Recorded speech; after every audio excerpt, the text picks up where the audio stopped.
Cari amici, buongiorno a tutti. Oggi vi presenterò una nuova serie di filmati e come potete vedere non ci troviamo sul campo ma in uno studio.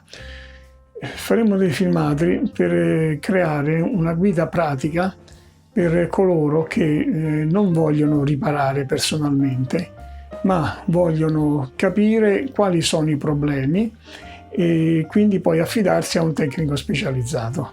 Oggi parleremo del forno ed ecco quali sono i sintomi principali che si possono presentare. Questo video è diviso in capitoli e quindi nella barra in basso potete andare direttamente nel punto che a voi interessa di più. Uno dei primi problemi che si può presentare è che il forno non si accende totalmente, quindi che non fa nessuna funzione, non avete nessuna luce, niente. Le prime due cose che potete verificare voi personalmente, perché sono le più semplici, è quella di controllare il timer.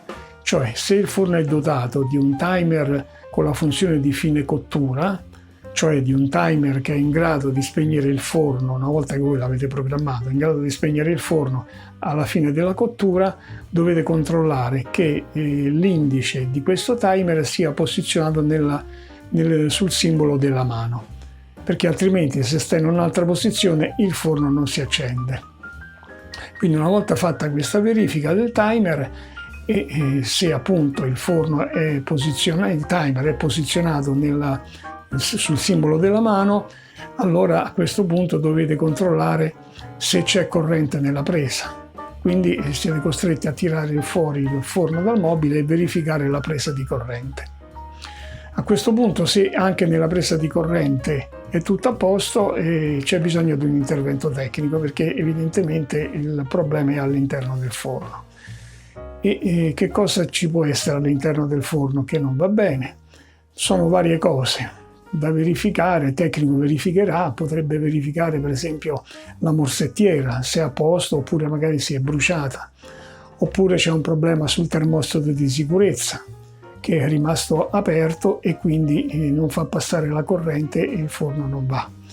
Oppure potrebbe anche dipendere dal selettore delle funzioni che si è bruciato, o eventualmente nel caso che non si accende perché al momento dell'accensione vi scatta il salvavita, ci potrebbe essere una delle resistenze che è andata in corto. Allora, un altro problema invece che potremmo avere è che il forno non scalda.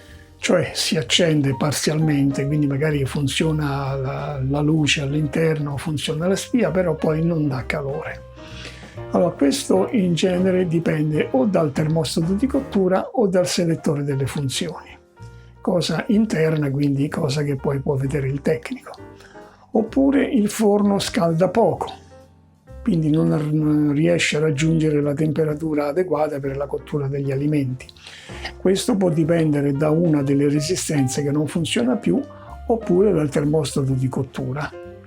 Si può verificare anche che il forno scalda troppo. In questo caso ci potrebbe essere sempre un problema nel termostato di cottura, il quale non scatta al punto giusto quando dovrebbe scattare, ma va oltre, quindi in genere questi forni sono progettati per funzionare su una temperatura massima di circa 250 gradi, quindi il termostato a quel punto dovrebbe scattare, però avviene che per un'anomalia di questo termostato appunto questo non scatta più.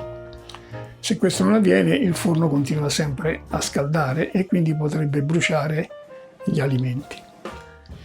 Poi può succedere che il forno si accende e dopo un certo tempo si spegne. Questo può dipendere o dal termostato di cottura che fa accendere il forno, però poi lo spegne nel momento non opportuno, quindi scatta a temperature diverse da quelle in cui dovrebbe scattare. Oppure dal termostato di sicurezza che anche lui ha un'anomalia e quindi scatta e spegne il forno quando non dovrebbe. O potrebbe anche succedere che non funziona più la ventola di raffreddamento, quindi se non funziona più questa ventola allora entra in gioco il termostato di sicurezza che spegne il forno. E poi può succedere anche che se dopo un certo tempo si spegne facendo scattare il vostro salvavita, vuol dire che c'è un'anomalia in qualcuna delle resistenze. Questo che abbiamo fatto oggi è un nuovo tipo di filmato, come avete visto. Quindi fateci sapere che cosa ne pensate, se vi è piaciuto, e inviateci dei commenti in modo tale che così possiamo anche migliorare.